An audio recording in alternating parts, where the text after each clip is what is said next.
ഇത് big boss Malayalam season 7 വിന്നറായിട്ടുള്ള Anumol പെരിന്തൽമണ്ണയിലേക്ക് വരികയാണ് കേട്ടോ.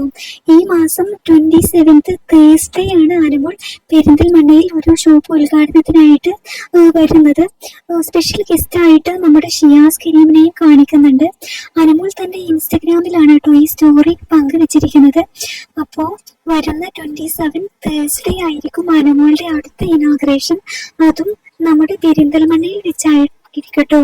അങ്ങനെ ബിഗ് ബോസ് മലയാളം സീസൺ 7 നിന്നും ഇറങ്ങി അനുമോൾ ഇപ്പോൾ ഫുൾ ബിസിയാണ് കേട്ടോ. ഇനോഗ്രേഷനും കാര്യങ്ങളും ഒക്കെ ആയിട്ട് അനുമോൾ ഇപ്പോൾ നല്ല രീതിയിൽ തിരക്കിലാണ്. എന്തായാലും പെരിന്തൽമണ്ണയിൽ ഉള്ള അനുമോളുടെ ഇനോഗ്രേഷൻ അതിഗംഭീരമായിട്ട് നടക്കുമെന്നാണ് ആരാധകരെല്ലാം തന്നെ പറയുന്നത്. ഇന്ന് അനുമോൾ തന്റെ ഇൻസ്റ്റഗ്രാമിൽ സ്റ്റോറി ആയിട്ട് ഇതിന്റെ ഒരു ഫോട്ടോ പങ്കുവെച്ചിട്ടുണ്ട്. അതിൽ പറയുന്നുണ്ട് ഷിയാസ് കരീമാണ് കേട്ടോ സ്പെഷ്യൽ ഗസ്റ്റ് ആയിട്ട് വരുന്നത്. വൈകിട്ട് 5 മണിക്കായിരിക്കും അനുമോൾ എത്തുന്നത്.